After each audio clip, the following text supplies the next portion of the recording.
أعوذ بالله من الشيطان الرجيم بسم الله الرحمن الرحيم اقتربت الساعة وانشق القمر وإن يروا آية يعرضوا ويقولوا سحر مستمر 27 پارے سورہ قمر کے یہ پہلے رکوع ہے. یہ رکوع آیت نمبر 1 سے لے کر آیت نمبر 23 تک کے 23 تک کے آیاتوں پر مشتمل ہے. سورہ قمر ہجرت سے پہلے نازل ہونے والے سورتوں میں سے ہیں. اس سورہ مبارکہ میں 3 رکوع 55 آیتیں اور 342 کلمات 1423 حروف ہے. اس سورہ مبارکہ کے اس پہلے رکوع ہی میں حضور نبی کریم صلی اللہ علیہ وآلہ وسلم کے ایک اہم ترین معجزے کا ذکر ہے. صحیح احادیث میں جو تفصیل محدثین نے بیان کی ہے اور مفسرین نے اس کی وضاحت کی ہے تفسیروں میں، وہ یہ ہے کہ ہجرت مدینہ سے تقریباً 5 سال پہلے قمری مہینے کے 14ویں رات تھی. حضور نبی کریم صلی اللہ علیہ وآلہ وسلم کفار کے ایک مجمع میں تھے اور ان کا یہ مجمع مینا کے اندر لگا ہوا تھا. انہوں نے آپ صلی اللہ علیہ وسلم سے کوئی نشانی طلب کی نبوت پر. آپ صلی اللہ علیہ وسلم نے اللہ کے حکم سے آسمان کی طرف نگاہ کی اور ناگہاں چاند پٹ کر 2 ٹکڑے ہو گیا. ایک ٹکڑا ان میں سے مغرب کی اور دوسرا ٹکڑا مشرق کی طرف چلا گیا.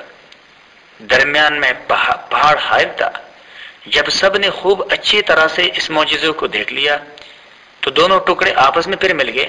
کفار کہنے لگے کہ محمد نے چاند پر یا ہم پہ جادو کر دیا ہے. اس معجزے کو شق القمر کہتے ہیں. تو کچھ لوگ جو اس مجلس میں تھے انہوں نے کہا کہ بھئی یہ تو ہو سکتا ہے کہ محمد نے ہم پہ یا چاند پہ جادو کر دیا ہو، لیکن جو لوگ یہاں سے دور ہے ان پہ تو ان کا جادو نہیں چل سکتا. لہٰذا ہم باہر سے آنے والوں سے بھی پوچھیں گے جنہوں نے اس دورانی میں چاند کو دیکھا ہو کہ آیا چاند کے 2 ٹکڑے ہوئے تھے یا نہیں.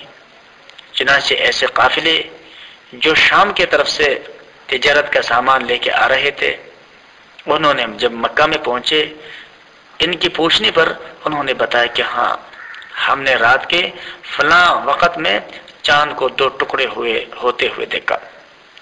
لیکن وہ لوگ ایسے قطعی ثبوتوں کی بنیاد پر ظاہر ہونے والے معجزے کو دیکھ کر بھی انہوں نے اپنے توہمات کی بنیاد پر، ضد اور حد درمی کی بنیاد پر اللہ کے پیغمبر کے تعلیمات سے انکار کر دیا اور اس معجزے کو جھٹلا دیا.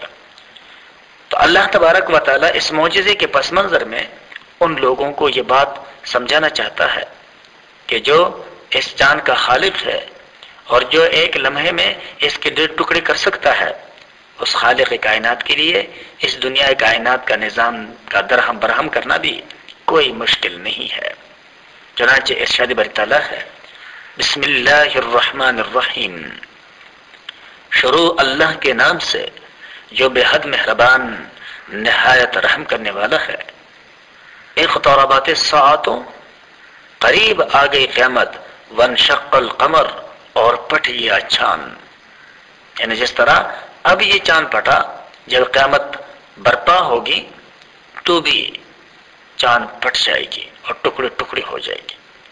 یا یہ ہے کہ آپ کے توسط سے جس معجزے کا اظہار ہوا ہے یہ قیامت کے قرب کی نشانیوں میں سے ایک نشانی ہے.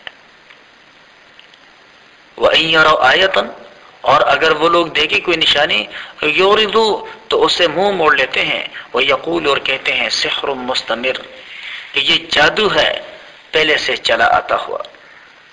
مدعیان نبوت نے پہلے بھی ایسے طرح کے لوگوں کے سامنے معجزات ظاہر کیے اور وہ لوگ ہر بار ان کو جادو کہہ کر اپنے آپ کو مطمئن کرتے رہے۔ وَكَذَّبُوا اور ان لوگوں نے جھٹلایا، وَاتَّبَعُوا أَهْوَاءَهُمْ اور وہ چلے اپنے خواہشوں پر، وَكُلُّ أَمْرٍ اور ہر ایک کام مستقر اس کے لیے ایک ٹھہرا ہوا وقت ہے، ہر کام نے اللہ کے حکم سے اس مقررہ وقت پر ظاہر ہونا ہے اور انجام سے ہمکنار ہونا ہے۔ وَلَقَدْ جَاءَهُم مِّنَ الْأَنبَاءِ اور یقیناً پہنچ چکے ہیں ان کے پاس حالات، ما فیہ مزدجر وہ جن میں ان کے لیے کافی ڈانٹ ڈپٹ کا سامان ہے، یعنی قرآن مجید کے ذریعے سے ہر قسم کے احوال اور تباہ شدہ قوموں اور ان کی قوتوں کے واقعات ان کو کرائے جا چکے ہیں، جن میں اگر غور کریں تو اللہ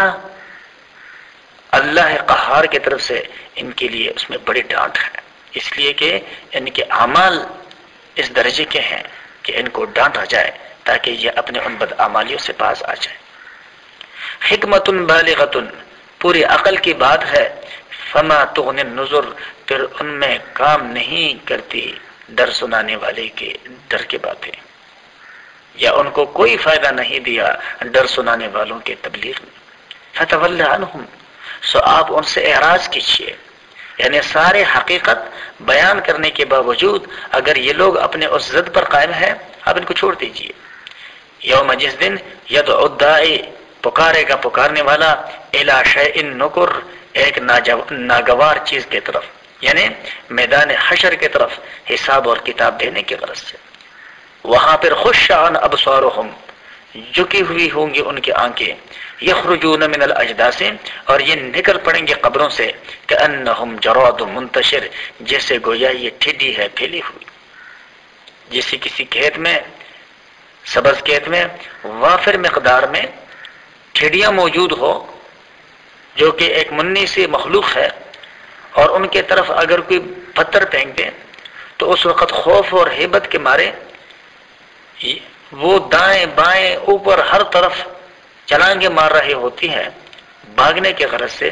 تو ایسے ہی قیامت کے دن جب سور میں پھونکا جائے گا اللہ کے حکم سے، تو اپنے اپنے ٹھکانوں سے قبروں کے یہ لوگ اٹھ کر میدان محشر کی طرف دوڑ لگا رہے ہوں گے۔ مہطعین الی الداعی یہ دوڑتے جائیں اس پکارنے والے کے پاس، یقول الکافرون اور کہتے جائیں گے کافر کہ ھذا یوم عسر یہ ہے بڑا مشکل دن، یعنی اس دن کے ہولناک احوال اور سختیوں کو دیکھ کر ان کو اپنے جرائم یاد آ جائیں گے، اور پھر کہیں گے کہ بھئی یہ تو بہت مشکل کا دن ہے۔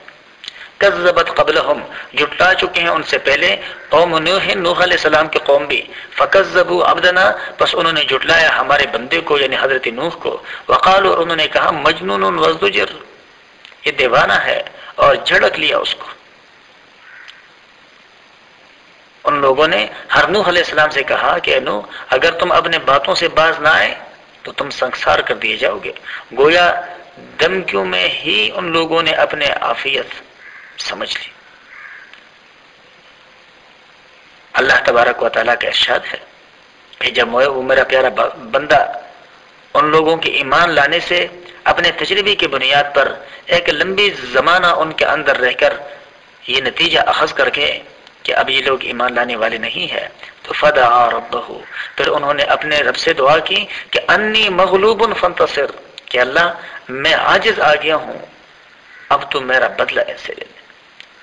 سینکڑوں برس سمجھانے پر بھی جب کوئی نہ سمجھا تو بد دعا کی اور کہا کہ اے پروردگار میں ان سے عاجز آ چکا ہوں، ہدایت کی کوئی تدبیر کارگر نہیں ہوتی، اب آپ اپنے دین اور پیغمبر کا بدلہ لے لیجیے اور زمین پر کسی کافر کو زندہ نہ چھوڑیے، جس سے کہ سورہ نوح میں ہے۔ ففتحنا ابواب السماء پھر کھول دیا ہم نے ان پر دہانے آسمان کے، بماء منہمر ایک ٹھوٹ برسنے والے بارش کے ساتھ، وفجرنا الارض اور بہا دی ہم نے زمین میں سے عیونا چشمے، فالتقى الماء پھر مل گیا یہ پانی یعنی آسمان سے برسنے والا بارش کی صورت میں اور زمین سے چشموں کی صورت میں پھوٹ نکلنے والا، علی امر اس کام پر قد قدر وہ جو اللہ تبارک و تعالی نے مقرر کر دیا تھا۔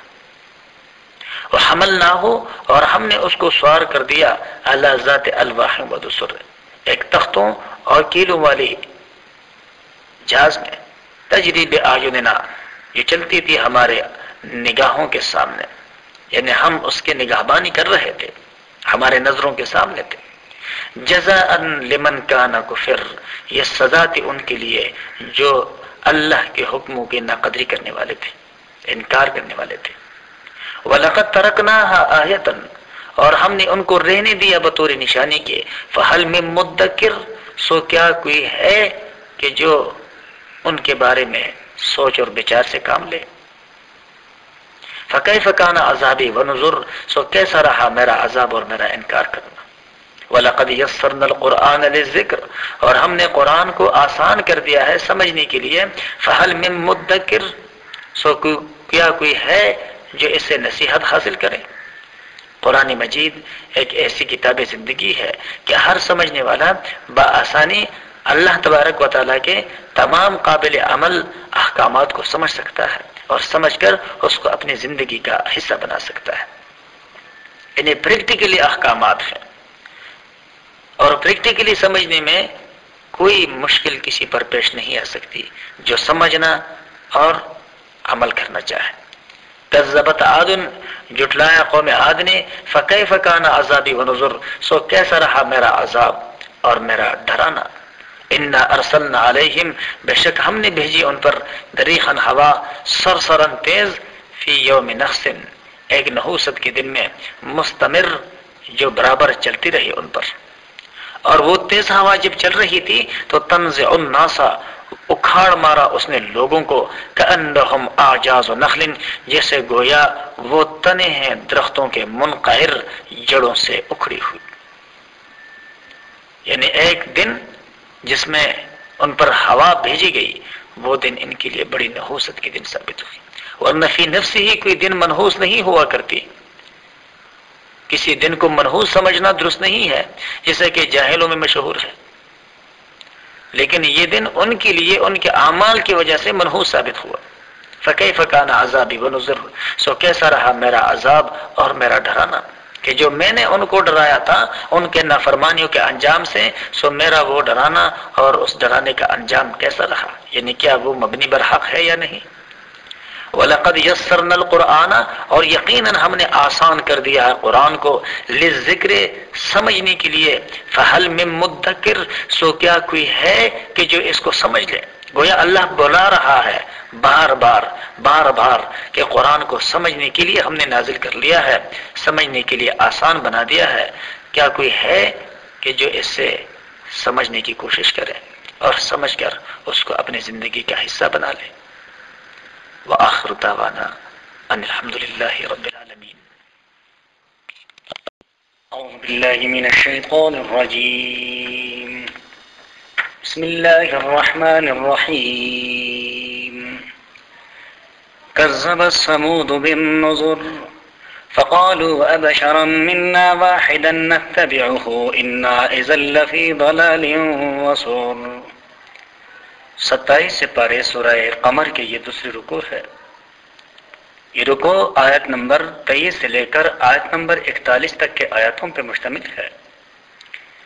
اس رکوع میں بھی اللہ تبارک و تعالی نے گزرے ہوئے زمانے میں ان ضدی اور حاسد قوموں کا تذکرہ فرمایا ہے کہ جنہوں نے اپنے ضد اور حسد کی وجہ سے پیغمبروں کے تعلیمات کی قبولیت سے انکار کیا۔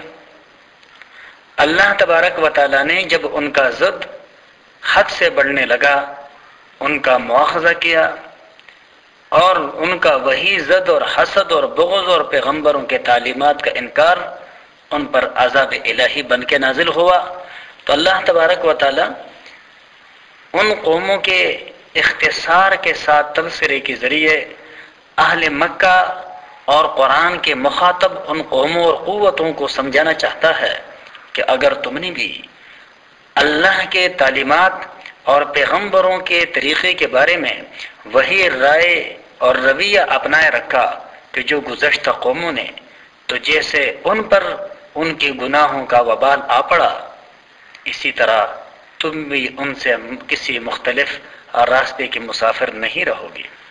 چنانچہ ارشاد باری تعالیٰ ہے، کذبت ثمود بالنذر، جھٹلایا سمود نے ڈر سنانے والوں کو، یعنی حضرت صالح علیہ السلام کو جھٹلایا، اور ایک نبی کا جھٹلانا گویا سب کا جھٹلانا ہے، کیونکہ اصول دین میں سب ایک دوسرے کی تصدیق کرتے ہیں۔ فقالوا، پس انہوں نے کہا، ابشرم منا، کیا ایک آدمی ہم میں سے، واحدن اکیلا، نتبعہ، ہم اس کے پیروی کریں، انا اذا لفی ضلال وسعر، تب تو ہم ہوں گے بڑی غلطی میں اور بہت بڑے نقصان کے سودے میں۔ یعنی کوئی آسمان کا فرشتہ نہیں، بلکہ ہم ہی جیسا ایک آدمی، اور وہ بھی اکیلا، جس کے ساتھ کوئی قوت اور جماعت نہیں، چاہتا ہے کہ ہمیں وہ دبا لے اور سب کو اپنا تابع فرمان بنا لے۔ یہ کبھی نہ ہوگا۔ اگر ہم اس کے باتوں میں پھنس گئے تو ہماری بڑی غلطی اور حماقت بلکہ جنون ہوگا۔ وہ تو ہم کو ڈراتا ہے کہ مجھے نہ مانو گے تو آگ میں گرو گے، اور واقعہ یہ ہے کہ ہم اس کے تابع ہو جائیں گے تو گویا خود اپنے کو آگ میں گرا رہے ہیں۔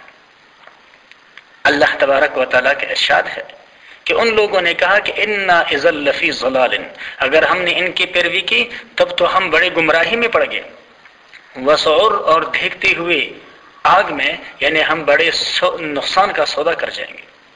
اُلقی الذکر علیہ من بیننا، کیا اتری اس پر نصیحت ہم سب میں سے، بل ہوا کذاب اشر، بلکہ وہ جھوٹا ہے اور حد سے بڑھ کر غلط بیانی کرنے والا۔ یعنی پیغمبری کے لیے بس یہی ایک رہ گیا تھا، یہ سب جھوٹ ہے، خواہ مخواہ بڑائی مارتا ہے کہ اللہ نے مجھے اپنا رسول بنا دیا اور سارے قوم کو میرے اطاعت کا حکم دے دیا۔ اللہ تبارک و تعالیٰ فرماتے ہیں کہ جب ان لوگوں نے میرے پیغمبر کو کذاب کہا تو سیعلمون غدن، اب جلد جان لیں گے وہ آنے والی کل کو، من الکذاب الاشر، کہ کون ہے جھوٹا اور شیخی مارنے والا۔ انا مرسل الناقۃ، بے شک ہم بھیجتے ہیں ایک اونٹنی، فتنۃ لہم، جو ان کے لیے امتحان کا ذریعہ ہے، فرتقبہم، سو آپ انتظار کر، واصطبر، اور صبر کرتے جا، ونبئہم، اور خبر دیجیے ان کو، ان الماء قسمۃ بینہم، یہ کہ پانی بانٹا گیا ہے ان کے درمیان میں، کل شرب محتضر، اور ہر ایک اپنے بارے پر حاضر ہو۔ چونکہ اس علاقے میں ایک کنواں تھا اور ان لوگوں نے حضرت صالح علیہ السلام سے ایک منہ مانگا معجزہ طلب کیا تھا کہ آپ اس چٹان سے ایک گابن اونٹنے نکالیں، اپنے اللہ سے کہیں۔ تو اگر اب آپ کے اللہ نے یہ خلاف عقل معجزہ ہمارے سامنے ظاہر کر دیا، ہم مان لیں گے کہ آپ جو ہمارے عقلوں میں نہ آنے والی باتیں ہمیں سمجھاتے ہیں وہ بھی سچ ہوں گی۔ اللہ تبارک و تعالیٰ نے حضرت صالح علیہ السلام کی طرف وحی فرمائی کہ ان کو بتا دیجئے کہ وہ اونٹنی بطور نمونہ اور معجزہ کے میں ان کے لیے ظاہر کر دوں گا، لیکن پھر اس کنویں کے پانی ان کے اور اس کے درمیان تقسیم ہو جائے گا، یعنی ایک وقت وہ اکیلے جا کر کے پانی پیا کرے گی تو ان کے جانور نہیں جائیں گے، اور دوسرے وقت ان کے جانور جا کر کے، یعنی پوری مبنی بر انصاف پانی کا تقسیم تھا۔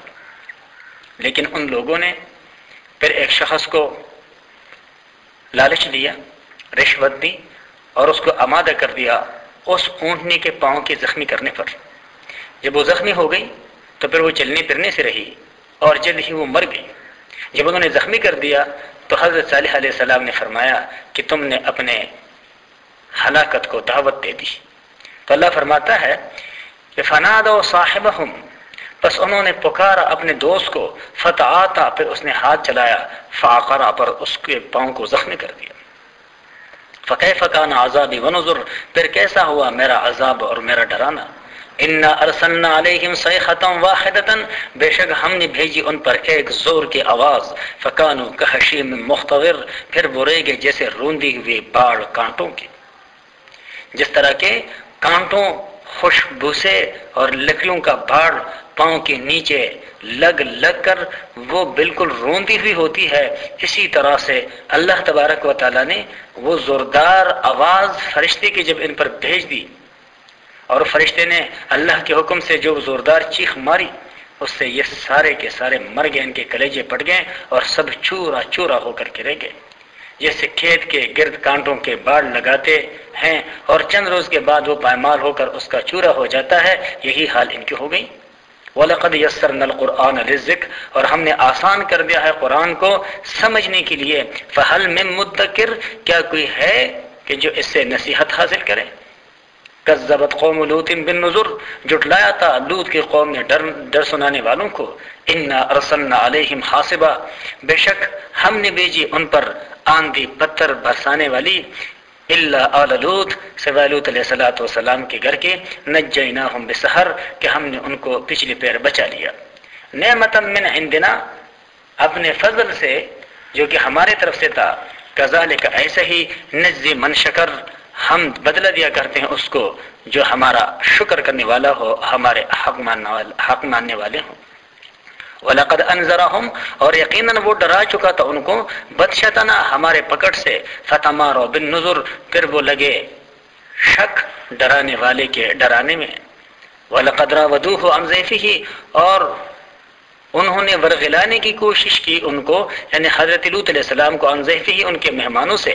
فَطَمَسْنَا أَعْيُنَهُمْ، پھر ہم نے مٹھا دی ان کی آنکھیں. واقعہ یہ ہوا کہ جب یہ فرشتے، جو کہ روایت میں آتا ہے کہ حضرت جبرائیل، اسرافیل اور میکائیل تھے، یہ یہاں ان کے پاس آئے خوبصورت خبروں نوجوانوں کی صورت میں، تو یہ لوگ چونکہ بدعمالیوں کے شکار تھے، یہ لوگ ان کے پیچھے دوڑ پڑے تاکہ ان کو پکڑے اور اپنے خواہشات کی تسکین کریں. حضرت علیہ الصلوۃ والسلام نے ان کی بڑی منت سماجت کی.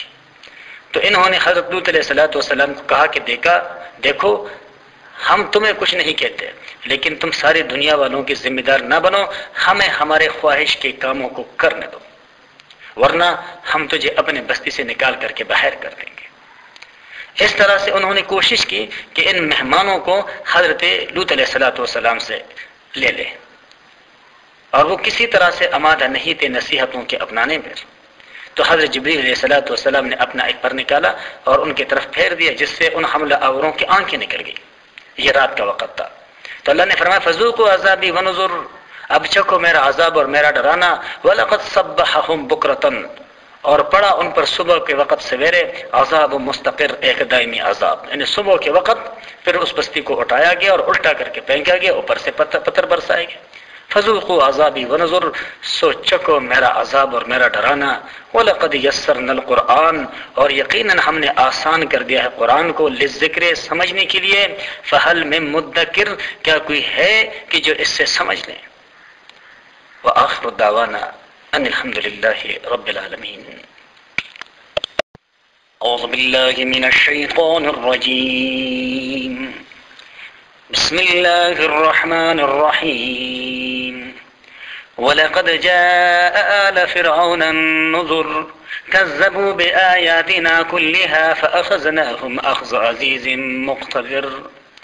27 پارے سورہ قمر کی یہ تیسری اور آخری رکوع ہے. یہ رکوع آیت نمبر 41 سے لے کر تا اختتام سورت آیت نمبر 56 تک کے آیاتوں پر مشتمل ہے. اس رکوع میں بھی اللہ تبارک و تعالی نے ان گزشتہ اقوام کا تذکرہ فرمایا کہ جنہوں نے اپنے طرف اللہ کے بھیجے ہوئے پیغمبروں کی تکذیب کی اور اللہ تبارک و تعالی کے احکامات کے ماننے سے انکار کیا، اپنے گناہوں اور بے راہوی کے طریقوں پہ چلتے رہے.